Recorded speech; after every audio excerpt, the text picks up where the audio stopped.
Ya, Assalamualaikum warahmatullahi wabarakatuh. Selamat pagi teman-teman mahasiswa Tadris Bahasa Indonesia semester 1 WIN.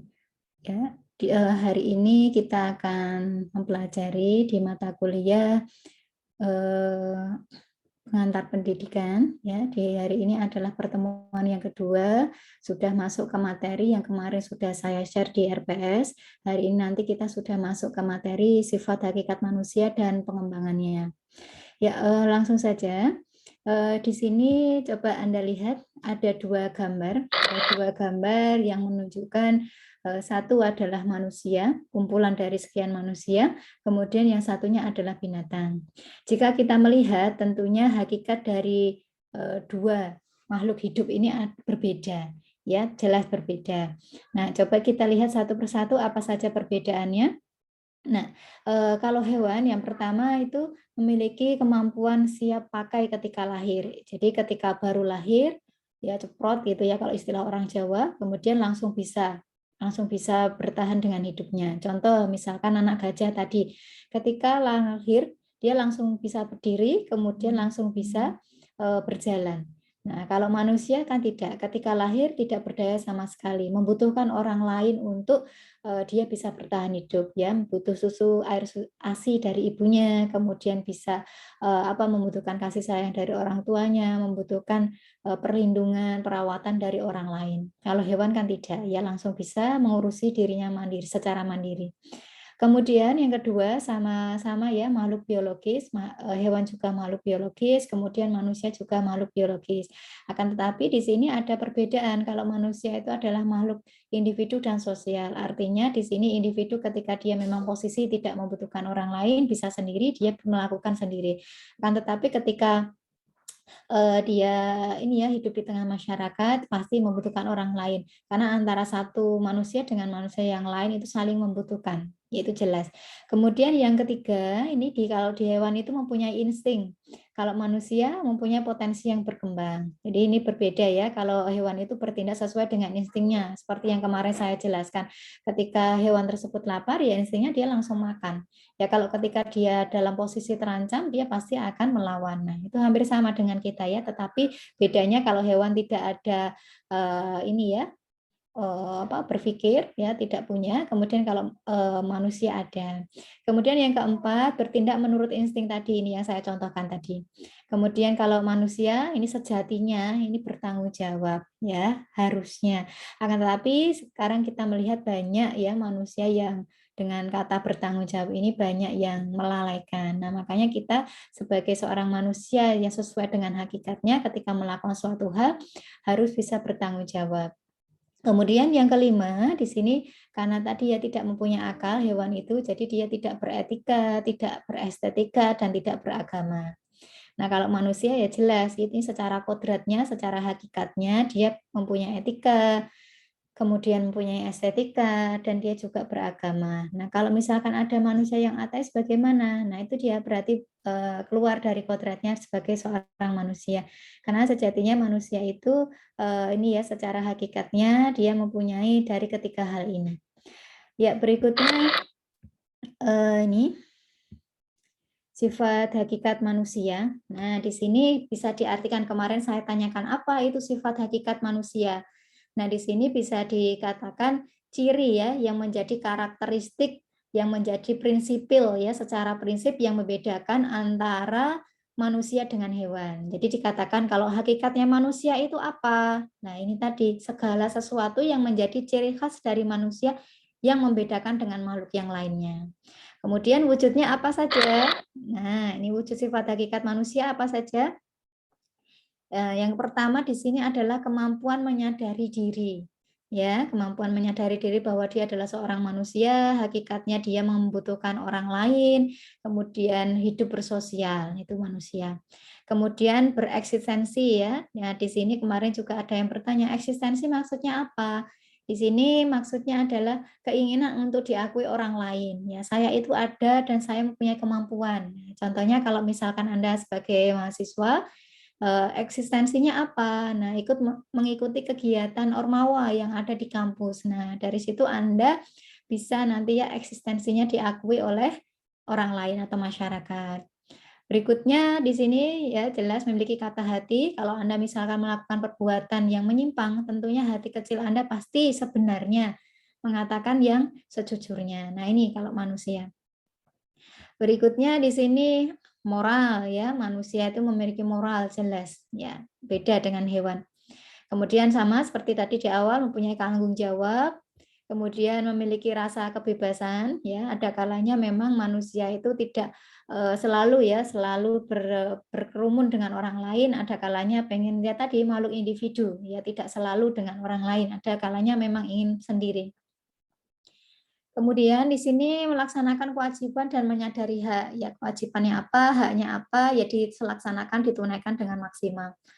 Kemudian mampu ya kemampuan menghayati kebahagiaan. Ya di sini akan tetapi jangan terlalu berlebihan. Kalau kita misalkan dalam keadaan bahagia ya dirayakan sewajarnya saja, dirasakan sewajarnya saja. Kalau misalkan dalam keadaan sedih ya jangan terlalu berlarut ya dengan sewajarnya saja.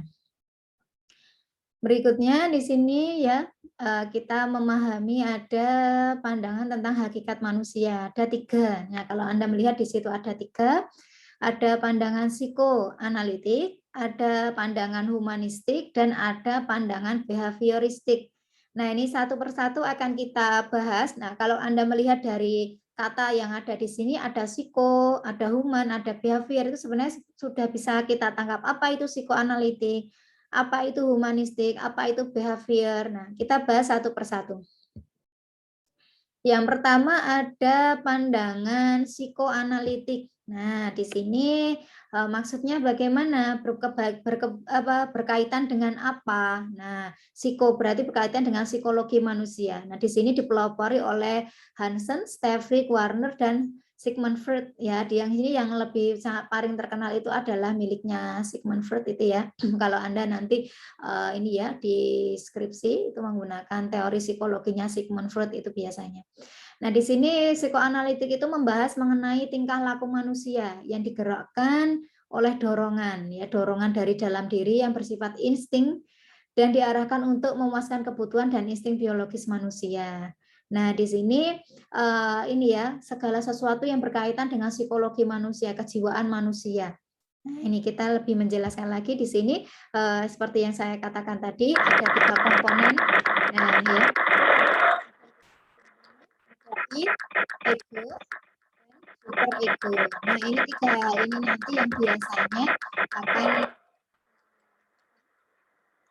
gunakan nanti ketika ini ya menganalisis sebuah karya. Nah, di sini kalau berkaitan dengan kepribadian atau psikologi manusia, menurut Sigmund Freud nanti ada 3, ada id, ada ego, ada super ego. Kita melihat id berfungsi untuk menggerakkan seseorang untuk memuaskan kebutuhannya. Sesuatu yang menggerakkan seseorang untuk memuaskan kebutuhannya. Apa? Nah, nanti bisa dicari contohnya ya.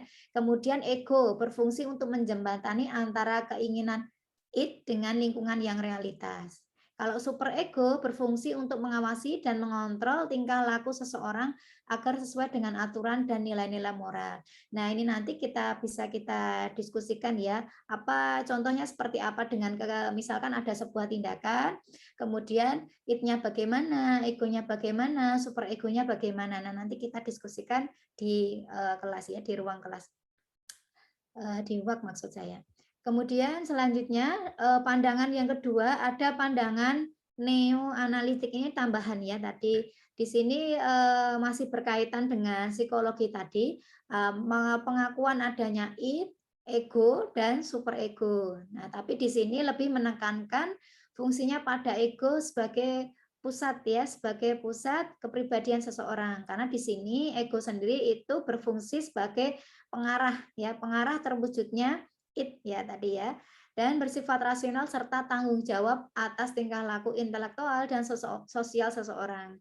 Jadi di sini dalam perwujudan memenuhi kebutuhannya, manusia tidak dapat digerakkan oleh insting, tetapi juga atas rangsangan yang datang dari lingkungan. Jadi pandangan di sini tidak hanya manusia itu tidak hanya hakikatnya tidak hanya dari dalam dirinya sendiri, akan tetapi juga dari rangsangan ya, rangsangan yang berada di lingkungannya. Itu kalau dari pandangan neoanalitik. Yang kedua tadi ada pandangan humanistik. Nah, di sini dipelopori oleh Rogers ya, Adler, Martin Buber. Nah, di sini yang pertama dulu menurut Adler.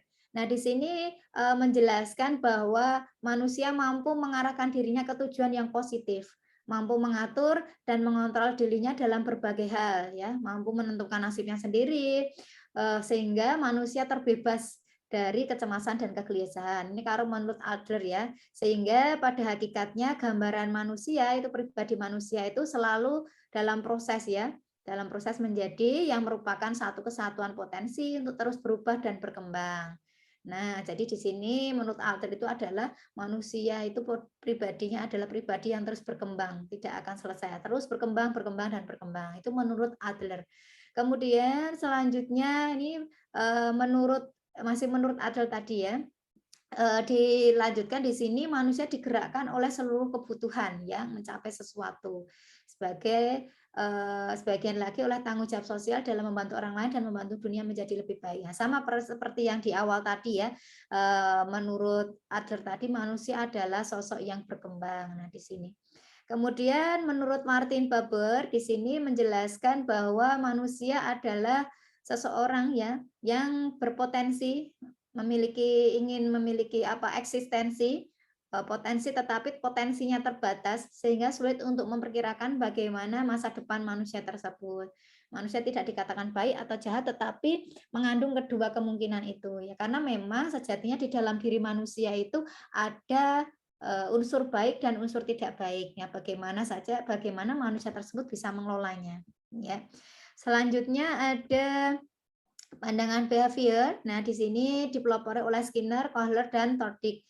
Nah, pandangan behavior di sini berkaitan dengan tingkah laku ya, tingkah laku manusia yang ditentukan oleh lingkungan di mana dia berada.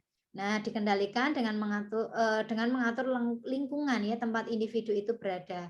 Nah, jadi di sini kalau behavior itu berkaitan dengan tingkah lakunya seperti apa. Kalau misalkan dia ini tinggal di sebuah lingkungan yang memang kondusif ya, tentunya dia juga bisa menjadi pribadi yang sesuai dengan yang ada di lingkungannya. Karena lingkungan itu sangat besar peranannya dalam membentuk kepribadian seseorang. Ya tentunya Anda juga, ya kita juga. Kita dulu hidup di mana, sekarang hidup di mana. Ya tentu itu akan membentuk karakter kepribadian kita, tingkah laku kita sebagai seorang manusia. Tinggal di lingkungan yang toleransinya tinggi, saling terbuka dengan masyarakat, menghargai antara satu dengan orang lain, kerukunannya terjaga.